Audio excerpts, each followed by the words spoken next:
네, 시간이 되었습니다. 우리 다 같이 주안에 맞춰 묵상기도 하심으로 주일 예배를 하나님 앞에 드리겠습니다.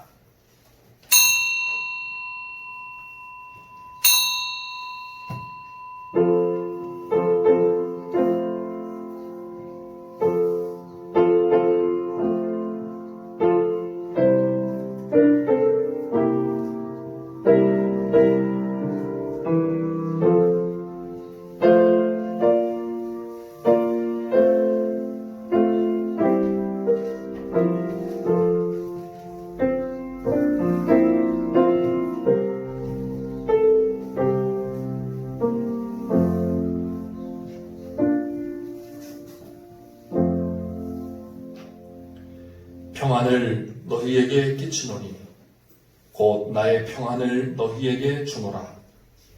내가 너희에게 주는 것은 세상이 주는 것과 같지 아니하니라.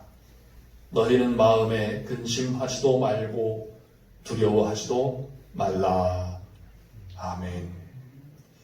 거룩하신 하나님 아버지, 영광과 찬송과 경배를 받으시기에 합당하신 성삼위 우리 주 하나님, 주님의 백성들이 다시금 주의 날을 맞이하여 한자리에 모였습니다. 이른 아침 아버지 앞에 모여 머리 숙여 경배하오니 이곳에 임재하여 주시며 우리의 예배를 기뻐 받아 주시옵소서.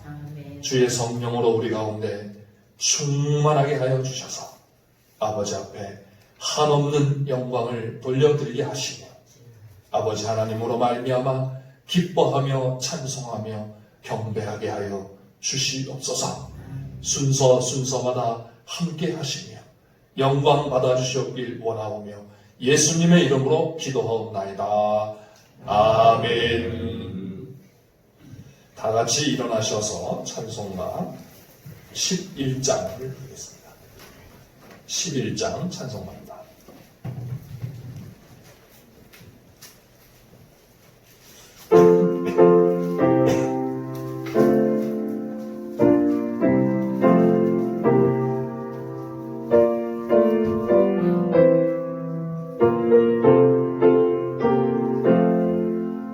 홀로 한 분 하나님께 천하 만민 경배하라. 만국왕을 다스리고 온 세상 만민 기르신다. 만국왕을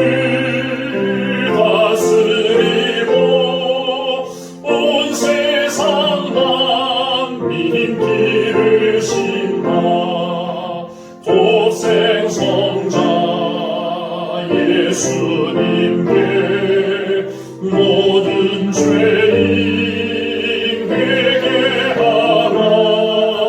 세상 만민 구원하고 놀라운 은혜 베푸신다. 세상 만민 구원하고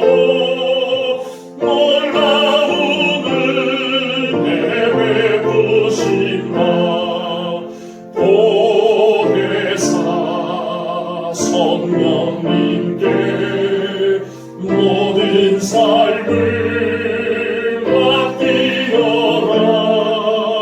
말씀으로 도우시고 죄악을 이길 힘 주신다. 말씀으로 도우시고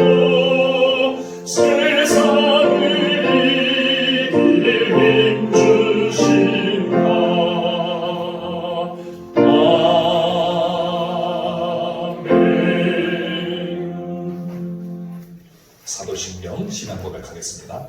전능하사 천지를 만드신 하나님 아버지를 내가 믿사오며 그 외아들 우리 주 예수 그리스도를 믿사오니 이는 성령으로 잉태하사 동정녀 마리아에게 나시고 본디오 빌라도에게 고난을 받으사 십자가에 못 박혀 죽으시고 장사한 지 사흘 만에 죽은 자 가운데서 다시 살아나시며 하늘에 오르사 전능하신 하나님 우편에 앉아 계시다가 저리로서 산자와 죽은 자를 심판하러 오시리라.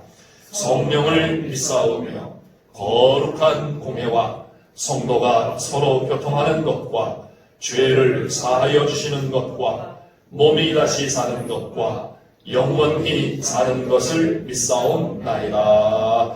아멘. 자리에 앉아주시기 바랍니다.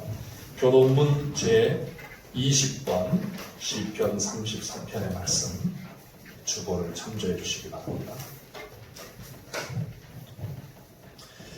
너희 의인들아 여호와를 즐거워하라. 찬송은 정직한 자들이 마땅히 할 바로다.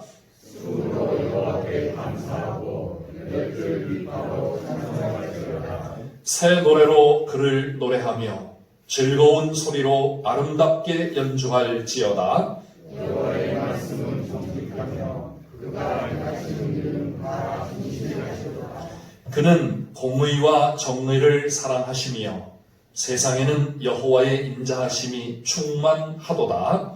여호와의 말씀으로 하늘이 기름이 되었으며 그 만상을 그의 이름으로 이루었도다.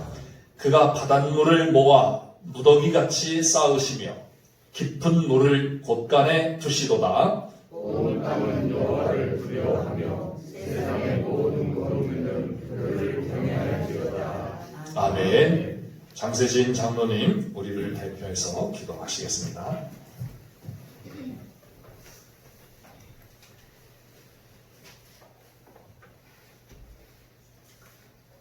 사랑과 은혜가 풍성하신 하나님 아버지, 오늘도 귀하고 복된 주님의 날을 허락하신 하나님께 감사하며 주님의 백성들 주님 앞에 나와 찬양하고 경배하며 예배하오니 성령님 이곳에 충만하게 임재하여 주시고 주님 홀로 영광 받아 주시옵소서. 아멘. 하나님 아버지, 예수 그리스도의 보혈의 피로 저희들의 죄를 사하시고 구원하신 은혜 감사를 드립니다. 저희들 구원받은 백성으로 이 세상 살아갈 때 주님의 말씀을 따라서 말씀에 순종하며 살아갈 수 있도록 믿음을 더하여 주시옵소서. 5월 가정의 달을 맞이하여 상처받고 깨어진 가정들이 주님 안에서 위로받고 회복되어 온전케 하여 주시옵기를 간절히 원하오니 주님의 은혜와 사랑으로 붙드시고 늘 함께하여 주시옵소서.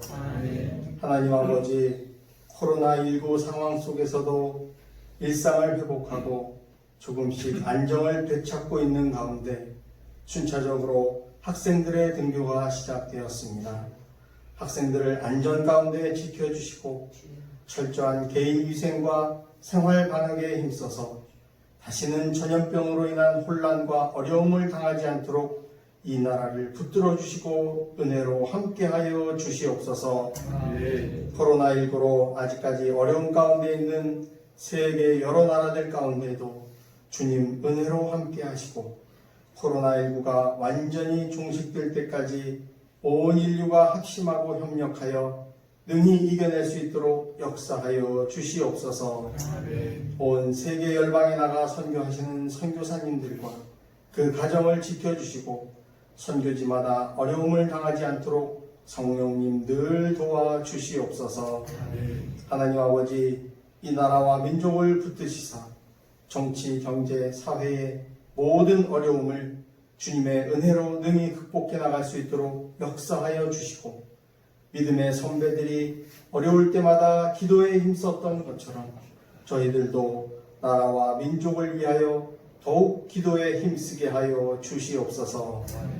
하나님 아버지, 이곳에 양서중앙교회를 세우시고 지금까지 예수 그리스도의 사랑을 전하고 복음을 전할 수 있도록 은혜를 베풀어 주심에 감사를 드립니다.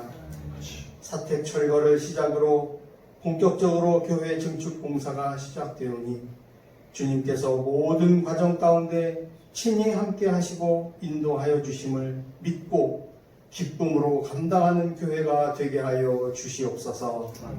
바라옵기는 하루속히 공동체 예배가 회복되게 하셔서 전 교인이 함께 모여 기쁨과 감사가 넘치는 찬양과 예배로 주님께 온전히 영광 돌릴 수 있도록 성령님 역사하여 주시옵소서.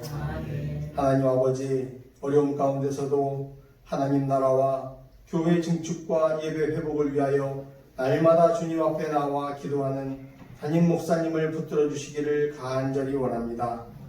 늘 피곤치 않도록 함께하여 주시고 말씀을 깨닫는 지혜를 더하여 주셔서 성도들에게 귀하고 복된 생명의 말씀을 전하시기에 부족함이 없도록 늘 성령 충만케 하여 주시옵소서.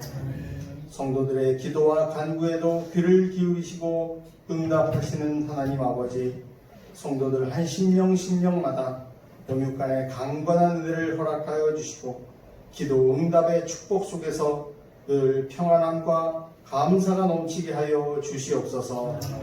오늘도 성도들을 눈동자와 같이 지켜 보호하여 주셨기를 원하오며 우리의 소망 되시고 지금도 살아계셔서 역사하시는 예수 그리스도 이름으로 감사하며 기도드리옵나이다. 아멘.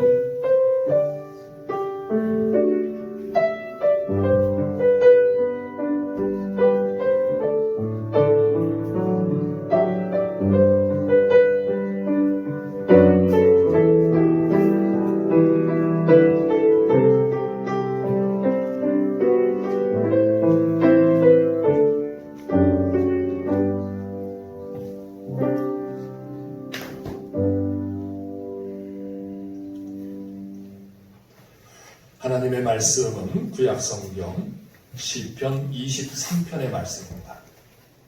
구약성경 818페이지 시편 23편의 말씀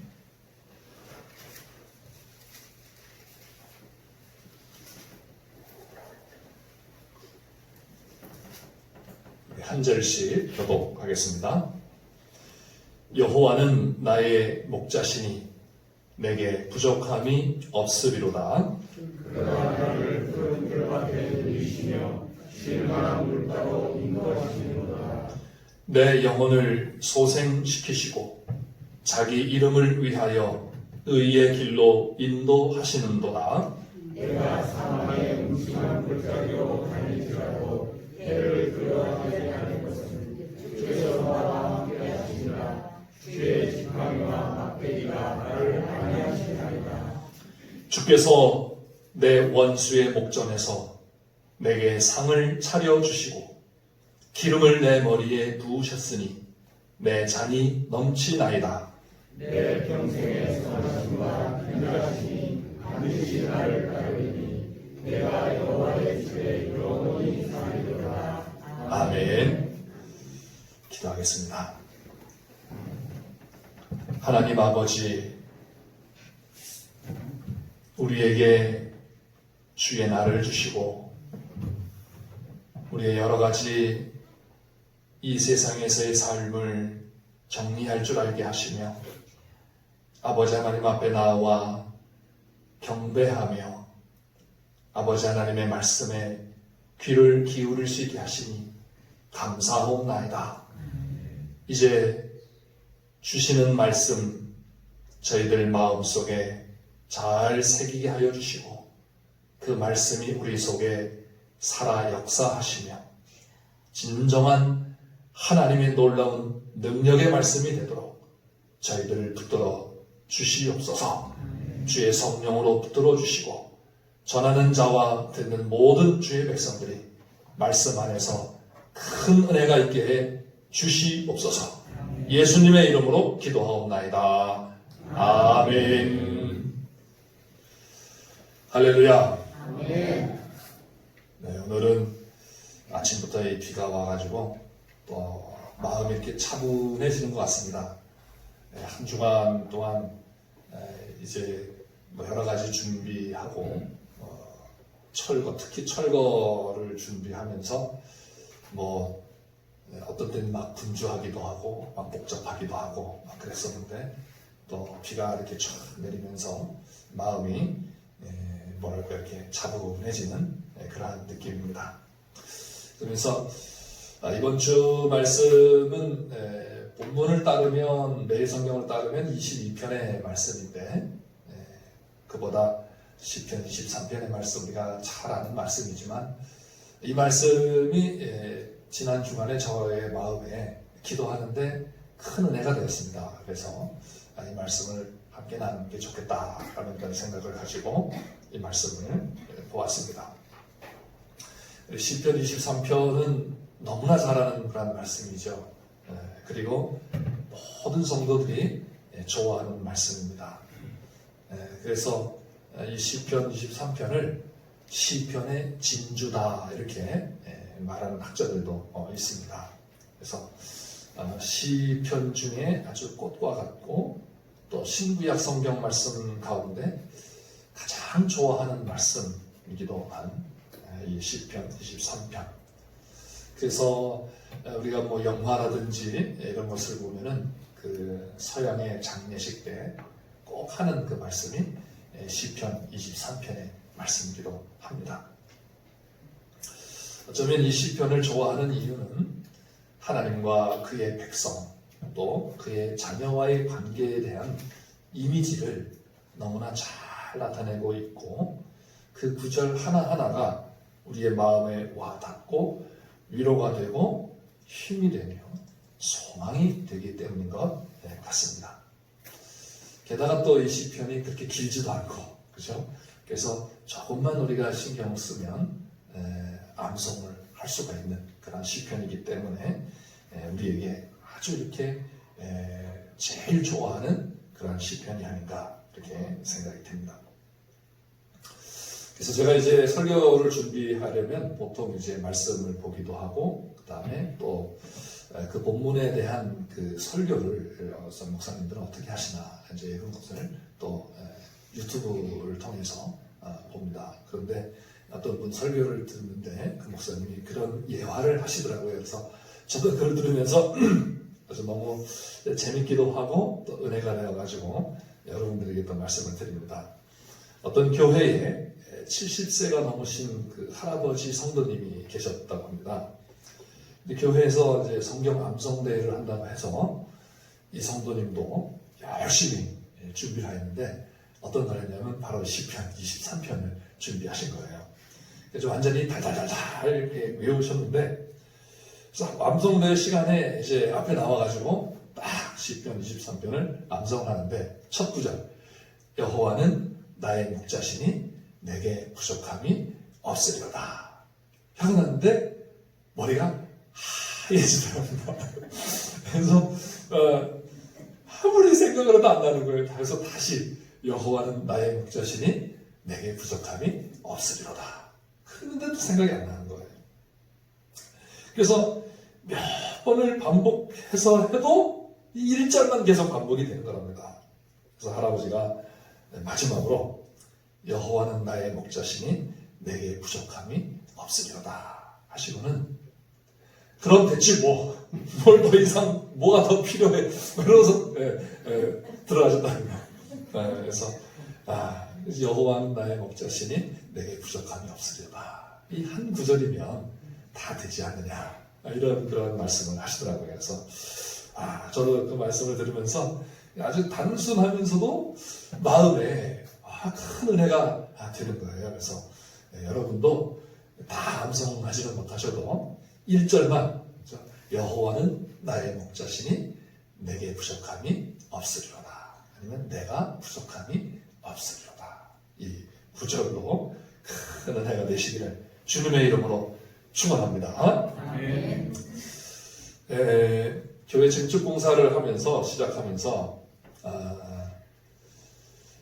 제가 처음에는 뭐 예배당 증축하는 거 뭐 그렇게 뭐 어렵겠나 이런 생각을 했습니다. 좀 뭐 크게 이렇게 힘들겠다 뭐 이런 생각을 안 했습니다. 왜냐하면 우리 성도님들이 다 같이 이렇게 마음을 합심해주고 또 준비를 해나가고 계획을 하고 이렇게 하면서 하나님께서 오랫동안 기도한 끝에 이렇게 이러한 열매를 주시는데 뭐 그렇게 어렵겠나 그런 생각을 하면서 뭐 기도는 하지만은 그랬는데 막상 이제 실제적으로 이것을 하나하나 준비하다 보니까 이 건물을 세우신 분들이 참 위대하게 보이더라고요. 그리고 교회를 건축하신 그러한 그 교회들이 정말 위대하게 이렇게 보이는 겁니다. 그래서 무슨 뭐 다른 게 아니라 하나하나 이렇게 신경 쓰고 준비하고 하는 이런 과정들이 이게 참 쉬운 것이 아니구나. 그런데 참 하나하나 이렇게 해가는데 정말 하나님께서 한 가지씩 이렇게 하나하나 이렇게 발걸음을 인도해 주시는 거예요. 그래서 또 어떤 분의 말씀을 통해서 그것을 이렇게 새롭게 이렇게 할 수 있게 하고 또 지혜롭게 이렇게 할 수 있게 하고 물론 그냥 시간이 지나면서 그걸 하면 되긴 되겠지만은 근데 하나님께서 사람들을 만나게 해주시고 또 조언을 듣게 하시고 그러면서 하나하나 이렇게 준비된 것들이 진행되어 갈 수 있도록 하시는 그런 것을 느꼈습니다. 그리고 저녁에 와서 앉아서 기도하는데 하나님이 마음에 근심하지 말아라 이런 마음을 주세요. 그리고 주님을 의지하는 마음을 주시면서 마음에 많은 이러한 평안을 주시는 것을 느꼈습니다. 그래서 여러분들은 같이 기도해 주시지만은 보면은 직접 거기에 이제 나가서 부딪히고 함께하고 하는 이러한 과정에서는 여러분 잘 모르시는 그러한 어려움들이 있다. 근데 건축을 해보신 분들은 다 아실 것 같아요. 그런데 하나님이 주시는 이러한 그 마음의 기쁨, 또 평강, 이것이 또 새 힘이 되어서 그 다음날 또 준비하고, 또 다음날 준비하고, 그러다 보면 하나님이 이 교회를 아름답게 증축해 주실 줄 믿습니다. 자, 그러면서 이 시편 23편의 말씀에 아주 참 그 은혜가 되는 것은 첫 번째 구절이에요. 그죠? 여호와는 나의 목자시다. 이 고백입니다. 여호와가 누구냐? 이 시인에게 여호와는 자기의 목자라는 거예요. 자기의 목자. 그래서 내가 누구냐? 나는 그분의 양이다라는 거죠. 자, 그러면서 이 목자라고 하는 이미지하고 양이라고 하는 이미지가 여기 우리에게 아주 이 은혜가 되게 말씀을 하십니다. 목자는 우리에게 사실 목자라는 그런 이미지는 크게 뭐 없습니다. 사실 우리가 목축업을 하는 그런 나라가 아니기 때문에 그런데 이제 우리가 목자에 대한 이러한 그 설명, 이야기, 설교 이런 것을 많이 들어가지고 목자가 어떤 것인지를 많이 압니다. 그렇죠? 그런데 이스라엘 백성들에게는 목자에 대한 이미지가 아주 뭐랄까요? 그냥 삶이죠. 삶이에요. 그래서 다 목자 그러면은 그냥 바로 마음에 다가오는 그런 말씀입니다. 우리들에게는 피부적으로 이렇게 그 느낌이 와닿지 않지만 그런데 이스라엘 사람들에게는 아주 피부적으로 와닿는 그런 말씀이에요. 그래서 우리는 뭘 해야 되면 목자에 대한 좀 설명도 듣고 그러면서 다시 그것에 대해서 생각을 할 때 우리에게 어느 정도 아주 피부적으로는 와닿지 않지만은 어느 정도 우리에게 와닿을 수가 있을 것입니다.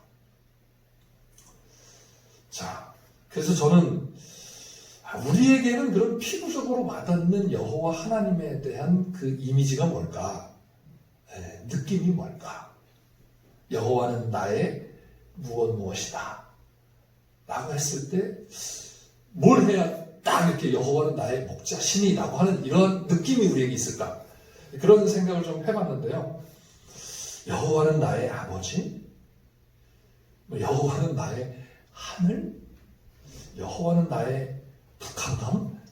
뭐 여러 가지 생각을 해봤어요. 근데 이렇게 이 여호와는 나의 목자라고 하는 이러한 표현과 같은 그러한 것을 얻기가 참 쉽지가 않았습니다. 그래서 좀 더 고민을 해보고 여러분에게도 한번 집에 가셔서 또 계속 이렇게 다니시면서도 항상 머릿속에 한번 생각해 보세요. 여호와 하나님이 나에게는 어떤 이미지일까? 어떤 느낌일까? 그러면서 정말 그것을 깨달으시면은 저에게도 말씀해 주시고요. 그리고 여러분의 자녀들에게도 꼭 말씀하시기 바랍니다. 그래서 얼마나 이 다윗의 시라고 했으니까 다윗이 지은 걸로 우리가 보면은 다윗이 해놓은 이 한마디가 오고 오는 모든 하나님의 백성들에게 얼마나 큰 위로가 되고 있습니까? 여호와는 나의 목자시니 이 말 한마디에 그냥 마음이 확 녹아내리는 거죠. 여러분 한번 그 말씀도 좋지만은 나에게는 여호와 하나님이 나에게는 어떤 분이신가? 그래서 여호와는 나의 무엇이다 하는 이것을 이제 불교계에서는 화두라고 하는데요. 화두 정도는 아니지만은 여러분 한번 이렇게 일생에 한번 잘 생각하시면서 그래서 나의 자손들에게 유산을 남겨야 그렇잖아요. 부자가 3대가 못 간다고 그러잖아요. 근데 이 명언을 남기면 이것은 또 이 어록이 되어가지고 두고두고 여러분의 자녀들에게 큰 위로의 말씀이 될 줄 믿습니다.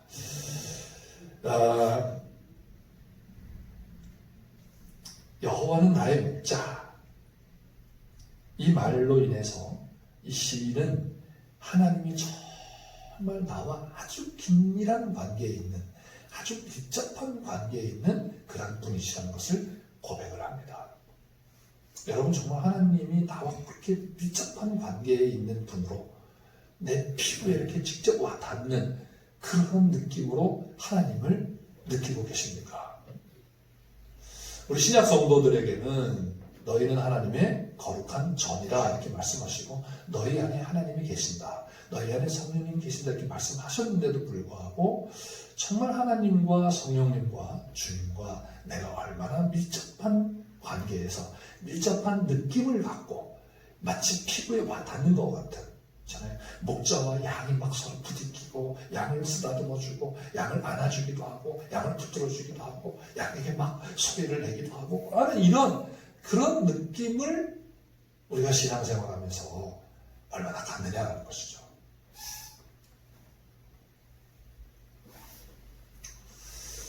또 여호와는 나의 목자, 나의 목자라는 이 표현이 어떤 의미가 있는가 하면은 진실하시고 전능하시며 사랑이 많으시고 인자하시고 성실하신 하나님께서 나에게 가까이 다가오셔서 뭔가를 약속하시는 그러한 분의 이미지라는 겁니다. 이제 학자들의 해석이죠. 그러니까 히브리어를 보면서 이 시를 보면서 그 히브리어 원어에서 말씀하는 느껴지는 그런 해석을 이렇게 하는 거예요. 그래서 나의 목자라고 했을 때는 그 목자가 나에게 가까이 와서 나에게 뭔가를 약속해 주시고 나에게 뭔가를 말씀해 주시려고 하는 그런 아주 그 상황이 거기에 들어있다는 것이에요. 그것을 무엇으로 알 수 있는가 하면은 이 시편 23편에 나오는 주요 동사들이 몇 가지가 있는데 그 동사들이 어떤 형태로 되어 있는가 하면은 다 미완료 형태, 아직 완성되지 않은 형태로 되어 있다는 거예요. 미완료 형태로. 그러니까 현재 형태가 있고 과거 형태가 있고 미래 형태가 있는데 또 아직 미래에서도 완료되지 않은 계속 진행되고 있는 상태라는 거죠. 현재도 있고 미래에도 계속되는 상태를 미완료 형태의 단어로 사용하는 겁니다. 그래서 내게 부족함이 없으리로 할 때 부족하다라고 하는 이 동사가 그런 말이에요. 그래서 내게 이 부족한 것이 지금도 없는데 앞으로도 계속 없습니다라는 거예요. 왜? 여호와 하나님이 나의 목자이시기 때문에. 여호와 하나님께서 나에게 가까이 오셔서 다가오셔서 나에게 긴밀히 말씀하시기 때문에 이제 내가 지금도 부족함이 없고 앞으로도 부족함이 없다라는 그런 말씀이죠. 그래서 지금 약속하고 있는 그러한 의미라고 할 수 있겠습니다. 푸른 풀밭에 누이시다라는 말과 쉴 만한 물가로 인도하시는도다, 인도하신다라는 표현. 그 다음에 의의 길로 3절에 인도하시다라고 하는 그 표현. 나를 4절에서는 안위하시나이다. 나를 위로해 주십니다. 근데 지금도 위로해 주시고 앞으로도 계속 위로해 주신다라는 거예요. 주실 것이다가 아니라 위로해 주신다라는 거예요. 앞으로도 계속. 네, 계속. 내게 상을 차려주시고 상을 차려주시는데 지금도 원수의 앞에서 내게 잔치상을 차려주셨는데 밥상을 차려주셨는데 앞으로도 계속 차려주실 것이다 아니라 차려주신다라는 거예요. 차려놓고 계신다라는 거죠. 할렐루야. 할렐루야.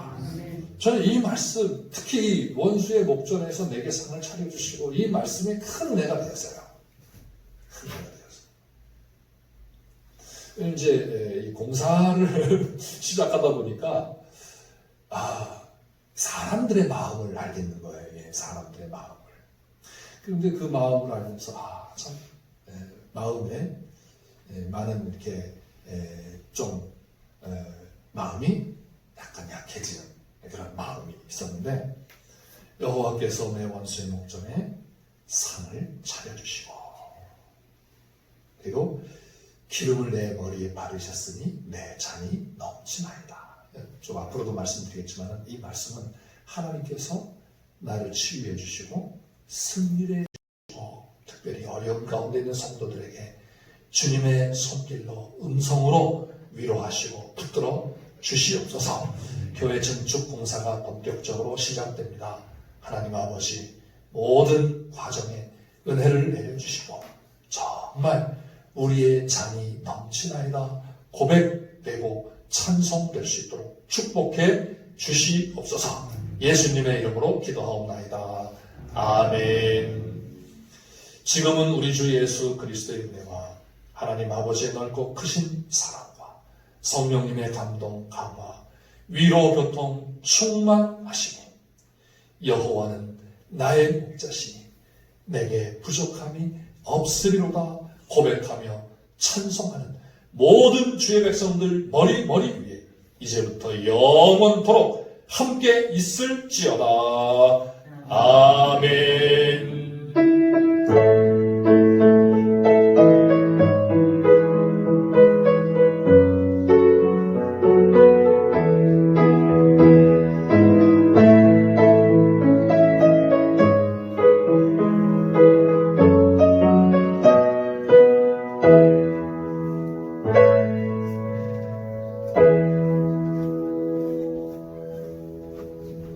잔을 주신다라는 거예요. 그래서 하나님께 영광이 되게 하시는 거죠. 누구 앞에서? 원수의 앞에서. 할렐루야. 얼마나 위로가 돼요. 내가 그걸 하는 게 아니라 나의 목자이신 여호와 하나님께서 하신다는 것이죠. 할렐루야. 그래서 나를 따른다라는 나를 따르리니 할 때 따르리니도 똑같은 그런 미완료 형태의 동사입니다. 그래서 시인은 이렇게 고백합니다. 내가 부족함이 없습니다. 할렐루야. 할렐루야. 지금도 부족함이 없지만 앞으로도 계속 부족함이 없습니다. 라고 하는 말씀이에요. 할렐루야. 네, 이 부족은 어떤 물질적인, 물리적인 이러한 부족도 부족이지만은 그보다 더 심각한 부족이죠. 그것은 우리 인류가 범죄함으로 말미암아 타락한 우리 인류를 어떤 분은 그렇게 표현해요. 바로 뿌리가 뽑힌 나무와 같다라는 거예요. 뿌리가 뽑힌 나무. 그래서 나무를 뿌리를 딱 뽑아놨는데 뿌리를 뽑았을 때는 나무가 죽은 나무인지 잘 몰라요. 그렇죠? 뭐 소나무 같은 거 뿌리를 뽑았을 때 내동댕이 쳐놔도 그럼 계속 푸르러요. 죽어도 푸르러. 이게 한 뭐 얼마큼 지나야 이제 누렇게 이제 그렇게 되잖아요. 자기가 죽은 줄 모르는 거예요. 자기가 죽은 줄 몰라요. 근데 뭐 할 때 알아요?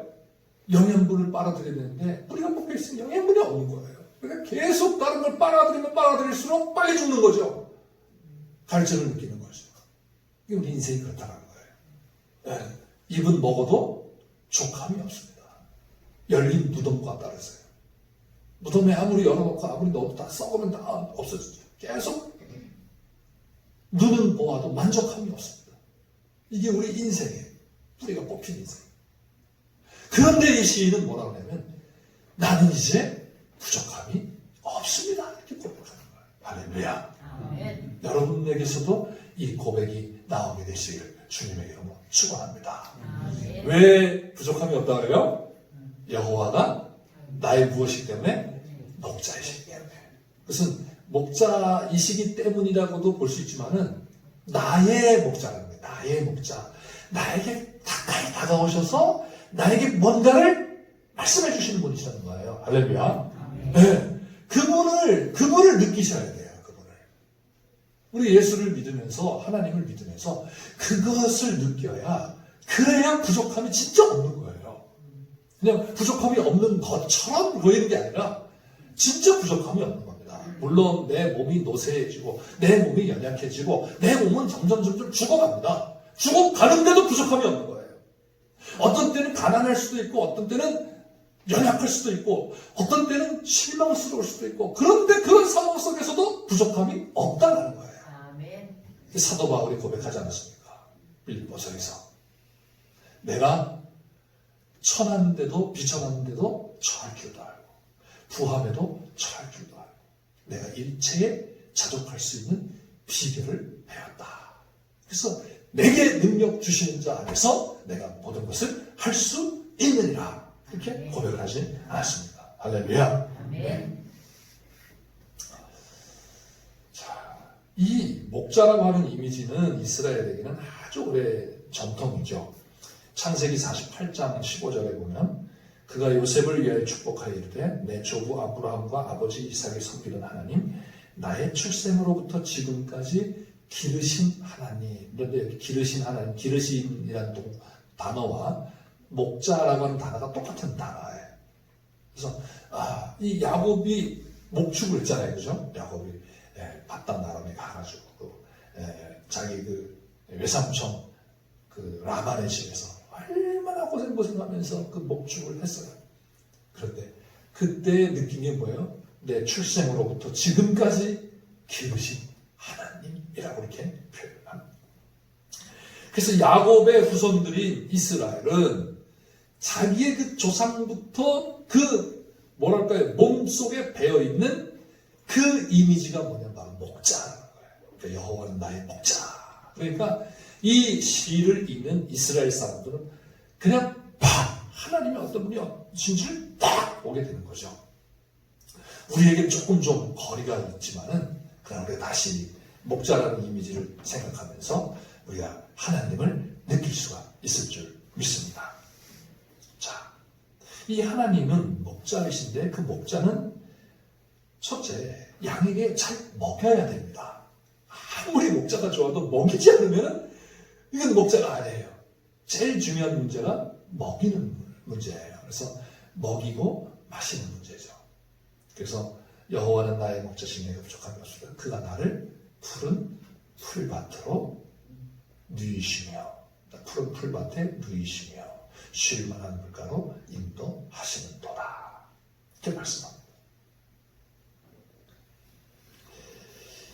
이스라엘 목자는 그냥 넓은 푸른 풀밭에 마냥 양들을 풀어놓고 먹이는 그러한 식의 목자가 아니라고 합니다. 이스라엘의 목자가 할 역할이 이 철마다 다른데 겨울철, 주로 겨울철과 여름철로 이렇게 나누어서 겨울철에는 이제 집에서 아침에 나갔다가 저녁에 들어올 수 있는 거리에서 이제 양에게 풀을 먹이고 여름철에는 집에서 이제 멀리 나가가지고 이제 그 돌아다니면서 양들을 먹이고 이제 겨울철이 되면 집으로 이렇게 돌아온다고 합니다.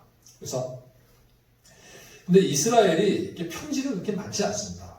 평지가 그렇게 많지 않고 다 산악지역 이렇게 막 이렇게 골짜기 뭐 이런 거라서 양떼를 이끌고 가가지고 양떼가 먹을 만한 그런 풀밭이 있으면 그 풀밭에 양들과 그다음에 목동을 남겨놓고 이 목자 최고의 목자는 이제 다음에 그 양들을 먹일 꼴을 찾아서 나선다고 합니다. 제가 이제 말씀 준비하면서 다시 한번 또 깨달은 배우게 된 건데요. 그래서 가는데 거기를 이제 산 비탈을 올라가기도 하고 골짜기를 내려가기도 하면서 그러면서 찾아가는 거예요. 찾아가서 특히 이 골짜기 이런 데는 아주 좋은 꼴들이 많이 있다고 합니다. 그래서 거기에 발견을 하고 이제 다시 와가지고 이 양떼들을 거기로 이끌어가는 거죠. 좋은 꼴이 있는 곳으로 이끌어가는 겁니다. 그리고 마실 물이 있는 곳에. 마실 물이, 양떼들은 이렇게 겁이 많아가지고 흐르는 물은 못 마신다고 그래요. 그래서 시냇가에다가 이렇게 흐르지 않도록 이렇게 물을 만들어서 안전하게 해서 먹일 때 양들이 먹는다고 합니다. 그래서 그런 거를 만드는 게 이게 목자가 하는 일이라고 합니다. 그래서 목자는 양들이 먹을 양식을 위하여서 위험을 무릅쓰고 수고를 합니다. 이것이 바로 여호와 하나님께서 그의 백성을 사랑하시는 모습이죠. 자, 이러한 목자를 따라가는 길, 그 길이 이제 뒤에 나옵니다. 그게 어떤 길인가 하면 사망의 음침한 골짜기로 지나가는 길이에요. 그래서 이제 우리가 인생을 살다 보면 어려움을 당하고 좀 정말 심각한 그런 위기 속에 있고 위험을 당하고 하는 그러한 상황일 것이죠. 근데 이게 어떨 때 그런 상황이 펼쳐지는가 하면은 목자를 따라갈 때. 그렇죠. 목자가 그냥 거기 풀 있는데 그냥 놔두고 이제 놔두면 되는데 근데 그 풀을 다 뜯어먹으면 갈 데가 없잖아요. 그죠? 그럼 먹을 게 없는 거예요. 그럼 양은 거기서 굶어 죽을 수밖에 없습니다. 그래서 목자는 위험한 길을 무릅쓰고 산비탈과 골짜기를 무릅쓰고 양이 먹을 꼴을 찾아가야 되고 그리고 그곳으로 양들을 이끌어 가야 되는 거예요. 그럼 양들은 또 목자를 따라가야 돼. 왜냐하면 양들은 스스로 자기 길을 찾을 수가 없고 꼴을 찾을 수가 없어요. 양은 특징 중에 하나가 시력이 약하다고 합니다. 그래서 몇 메타밖에 못 본대요. 그래서 양은 계속 이게 밑에만 본다는 거예요. 밑에만 보니까 방향 감각을 모르는 거예요. 그래서 양의 특징 중에 하나가 길을 잘 잃어버린다는 거죠. 어차피 우리하고 너무 똑같은 것 같아요. 그죠? 이사야 53장에 보면 우리는 다 양 같아서 그릇 행하여 각기 모길로 갔거늘 제 길로 갔거늘 자기가 가는 길이 맞는 줄 생각해서 가는 거예요. 근데 가다 보니까 어떻게 해요? 여기가 아닌가 봐. 그리고 다시 내려와서 또 다시 지하로 와가지고 다시 다른 문으로 나오는데 여기도 아닌가 봐. 그러다가 어떻게 해요? 그래서 죽는 거예요, 우리 인생이. 그래서 양 같아요. 근데 그래서 양은 항상 누구에게 귀를 기울이는가 하면 목자의 소리에 귀를 기울여요. 그래서 목자가 인도하는 대로 따라가는 게 양입니다. 근데 목자가 어디로 인도해요? 산 비탈로 인도하는 거예요. 산 비탈로 인도하고 골짜기로 가다 보니까 막 찢기고 상하고 하는 거죠. 막 머리가 부딪히고 막 몸이 찢기고 막 그러는 거예요. 그런데도 양은 목자를 안 따라가면 어떻게 돼요? 죽는 거예요. 그렇잖아요. 거기서 길을 잃어가지고 나가면 누가 기다리고 있어요? 사나운 이리 때가 기다리고 있는 거예요. 그러니까 이제 그 다큐멘터리 같은 거 또 세계 무슨 테마 기행 이런 거 보면은 그런 얘기 하잖아요. 몽골이라든지 또 중앙아시아라든지 이런데 양을 키우고 이런 사냥이라든지 이런 걸 키우는 사람들이 밤에 겨울에도 지키는 거예요. 뭘 지키냐면 늑대, 이리, 늑대, 특히 이 늑대를 지키는 거예요. 늑대가 와가지고 사람이 안 지키면 와서 잡아먹는다는 거예요. 자, 근데 양이 길을 잃어버렸으니 이건 완전히 밥이죠. 이리의 밥이에요. 사자의 밥이고. 그러니까 양은 다리가 부러져도 목줄을 따라가는 거예요. 할렐루야. 이게 성도입니다. 성도예요. 우리 목자, 예수님. 머리가 터져도 따라가야 돼. 할렐루야.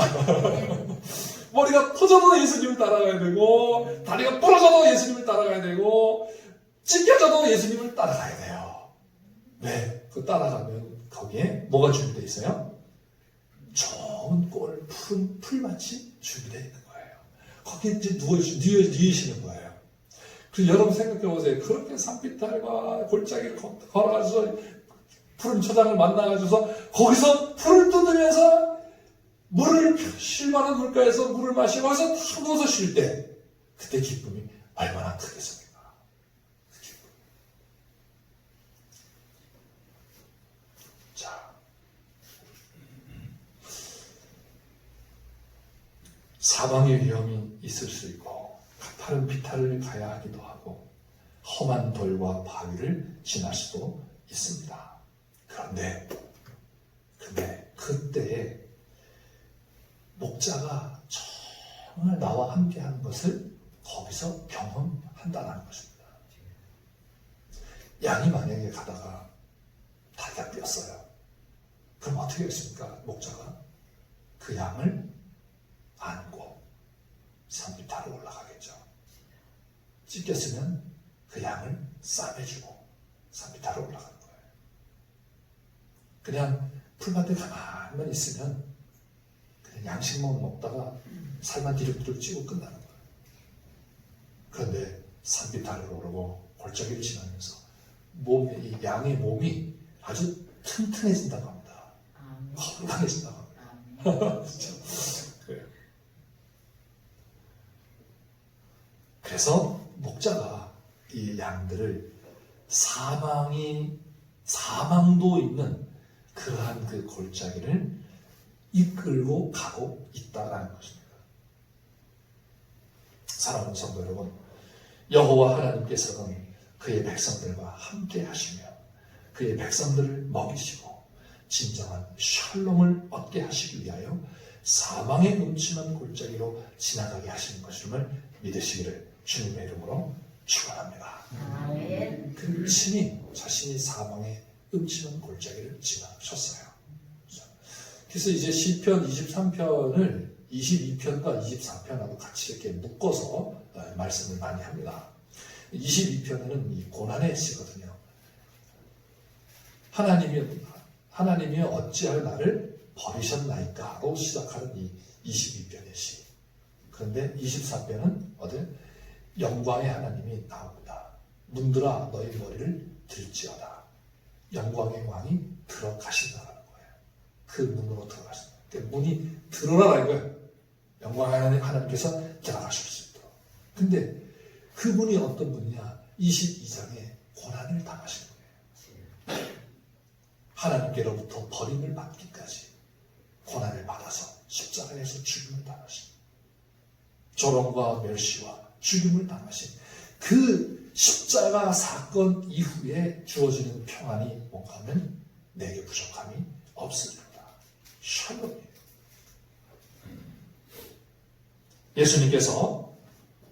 부활하신 예수님께서 말씀하셨습니다.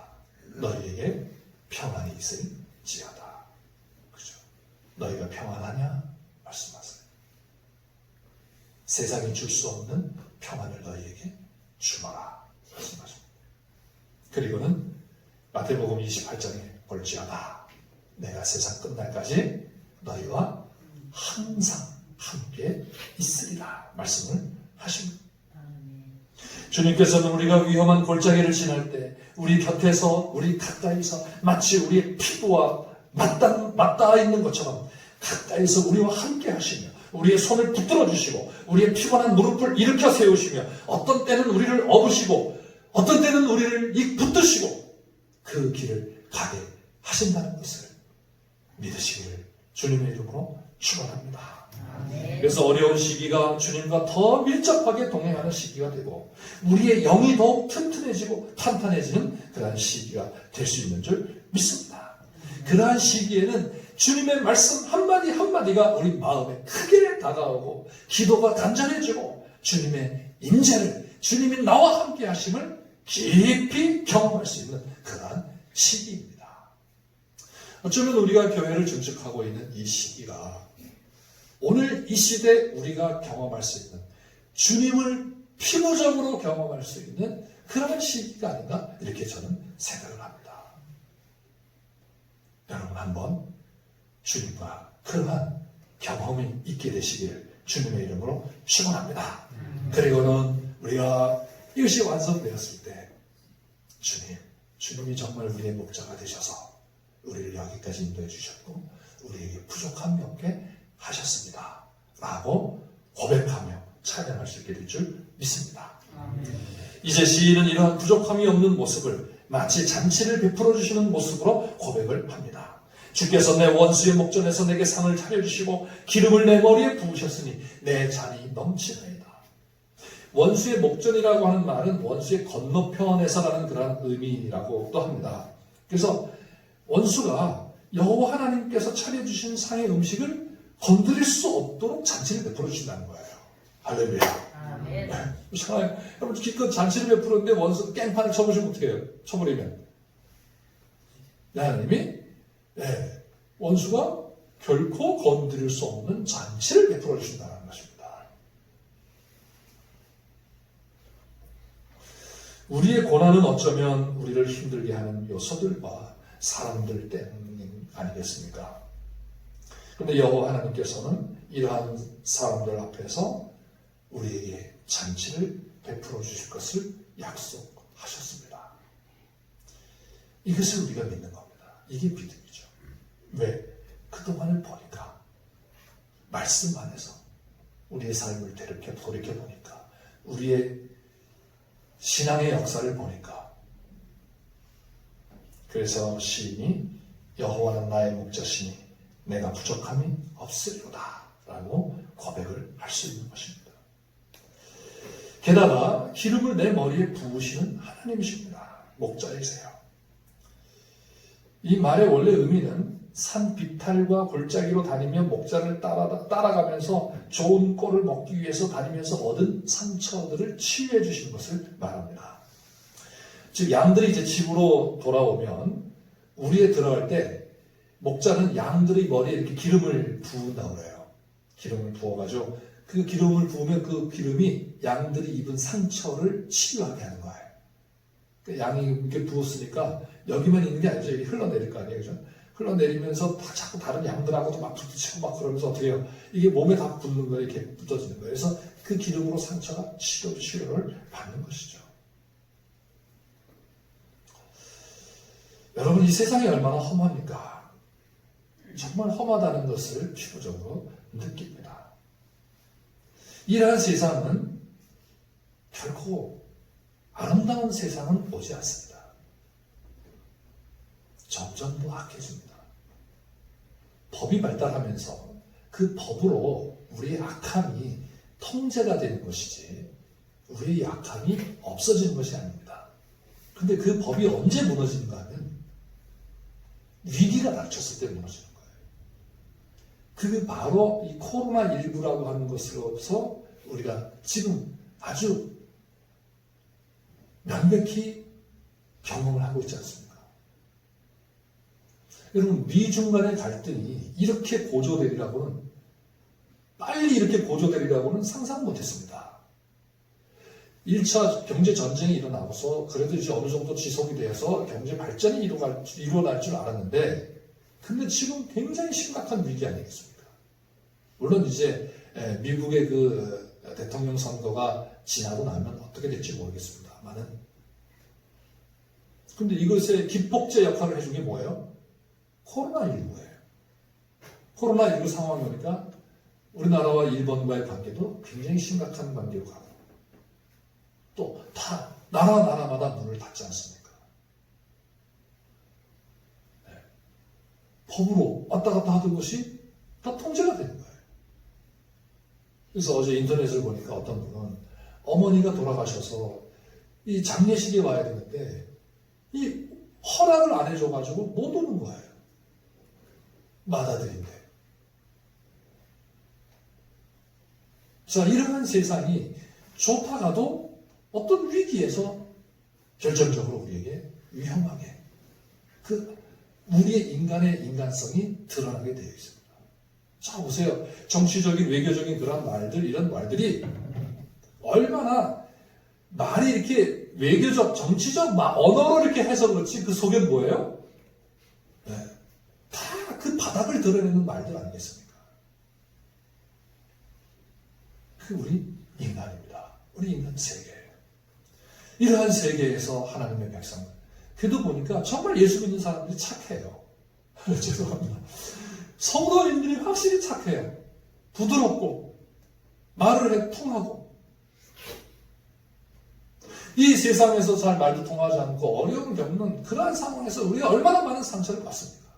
그런데, 그렇죠? 그런데 하나님의 집에 들어오면 어떻게 해요? 하나님께서 들어올 때 기름을 머리에 발라주세요. 그래서 우리의 상처를 치유해 주시는 것이죠. 이러한 상처를 어디에서 치유받을 수 있겠습니까? 그래서 많은 사람들이 정신병원에 가고 상담을 받고 이렇게 하는 겁니다. 바이러스 감염이 위험함에도 불구하고 왜 많은 사람들이 이렇게 클럽과 노래방과 주점들을 찾겠습니까? 물론 놀기 위해서 그러기도 하지만은 이 노는 것을 통해 가지고 세상의 고단함을 잊어보려고 하는 건 아니겠습니까? 그러나 그것으로는 본래의 결핍과 부족함과 상처를 채울 수도 없고 치유받을 수도 없습니다. 그래서 더 자극적인 것, 더 강력한 것을 원하는 건 아니겠습니까? 그러나 우리 하나님께서는 친히 우리의 머리에 기름을 부으심으로 우리의 상처를 치유해 주십니다. 할렐루야. 처음에 우리가 와서 조용히 와가지고 자리에 앉아서 하나님 앞에 눈을 감고 기도할 때 그때 우리 마음을 하나님 치유해 주신 거 아니에요. 그래, 수고했다. 얼마나 힘드니. 내가 너의 목자야. 여러분, 이 음성을 들으시기를 주님의 이름으로 축원합니다. 네, 내가 너의 목자야. 그렇습니다. 주님이 나의 목자이십니다. 목자이십니다. 내가 이럴 때 나를 안아주셨죠. 나를 붙잡아 주셨죠.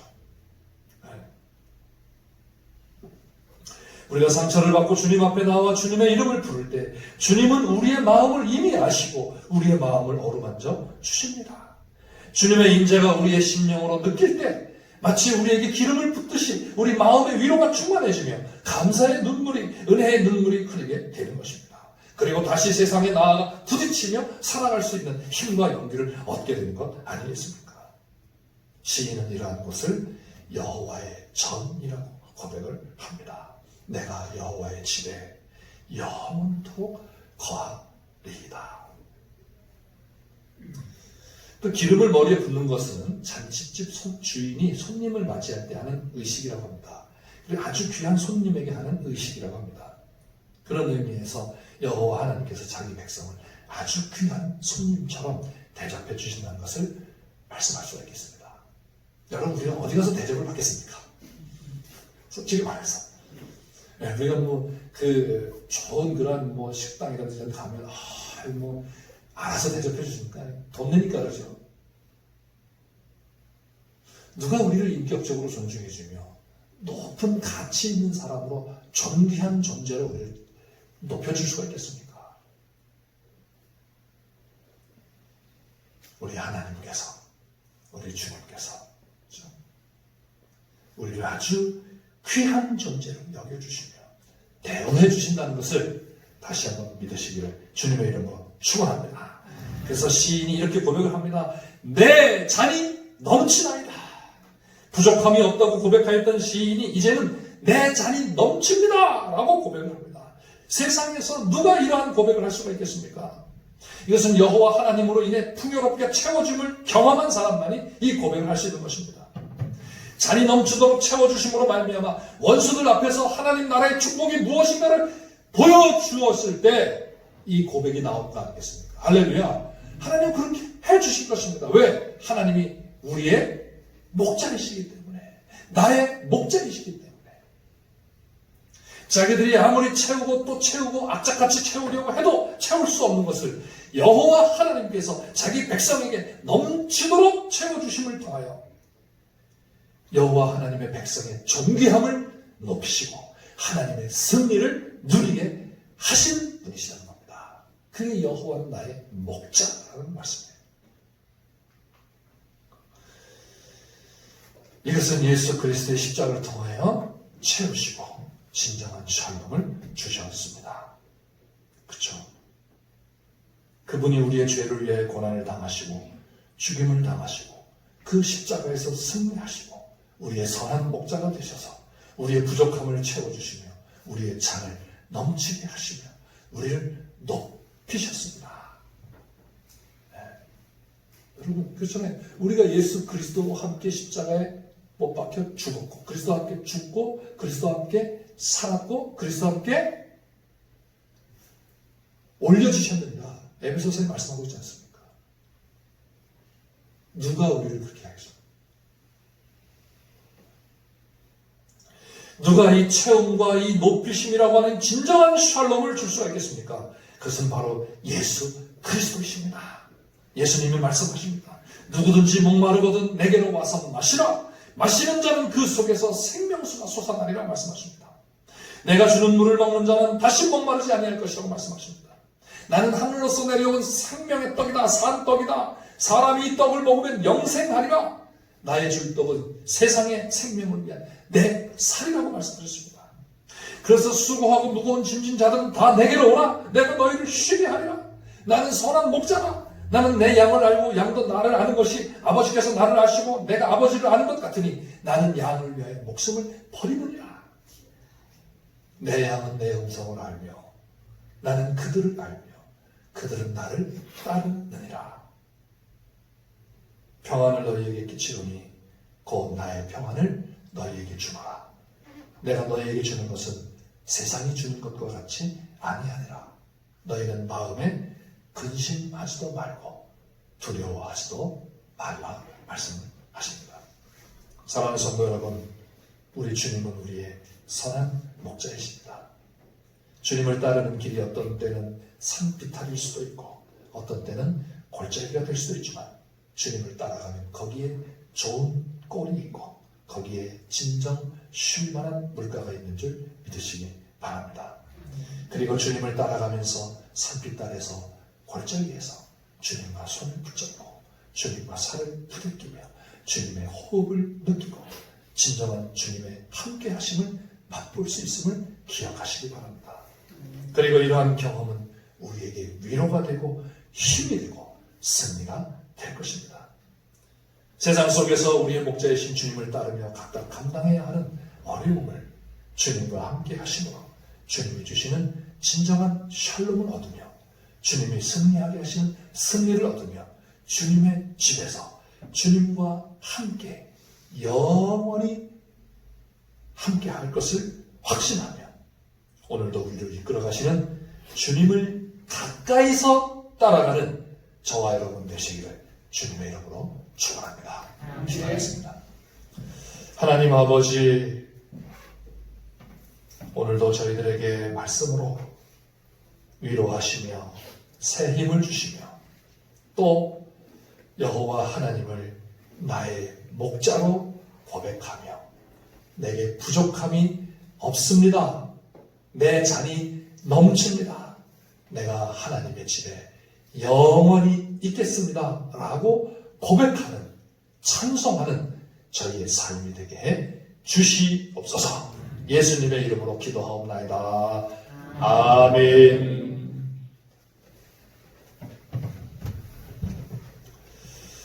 네, 교회 소식을 말씀드리겠습니다.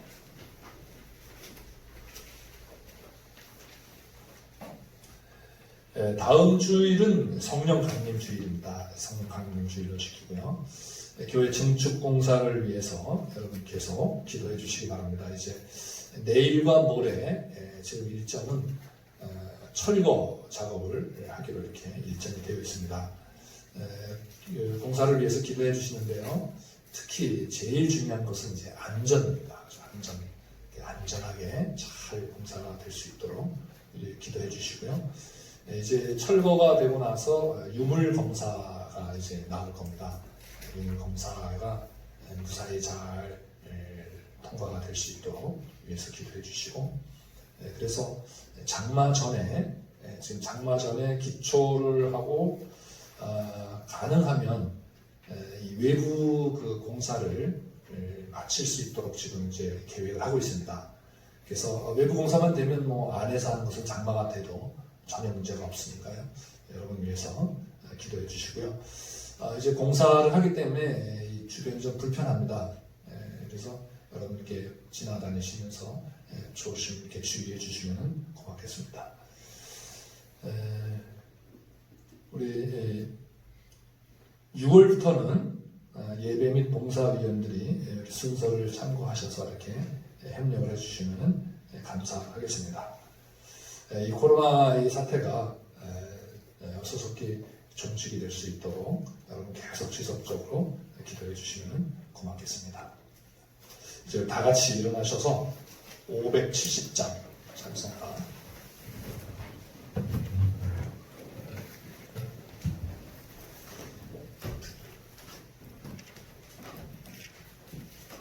(570장) 먼저 찬송가는 453장입니다.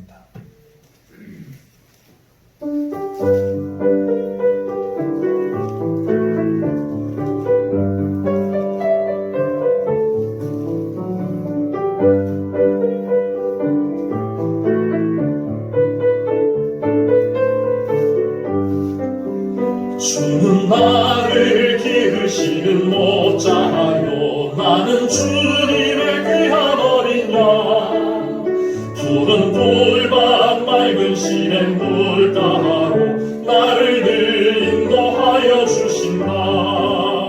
주는 나의 좋은 목자 나는 그의 어린 양 저를 따라 꼴을 먹여주시니 내게 부족한 전혀 없어라. 예쁜 새들 노래하는 아침과 몸을 비키는 고운 화호에 사랑하는 나의 목자 음성이 나를 언제나 불러주신다. 주는 나의 좋은 목자 나는 그의 어린 양 저를 따라 꼴을 먹여주시니 내게 부족한 전혀 없어라. 못된 짐승 나를 해치 못하고 거친 비바람 삼지 못하리. 나의 주님 강한 손을 펼치사 나를 주야로 지켜주신다. 주는 나의 좋은 목자 나는 그의 어린 양 저를 따라 꼴을 먹여주시니 내게 부족한 전혀 없어라.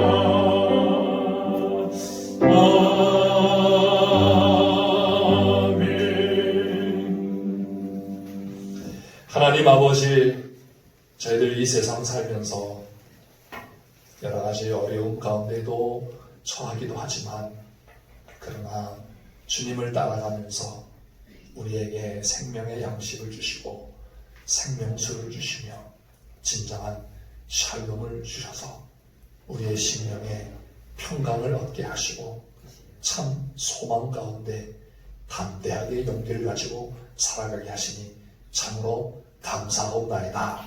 이 은혜와 사랑에 감사하며 주님 앞에 귀한 예물로 우리의 믿음을 드립니다.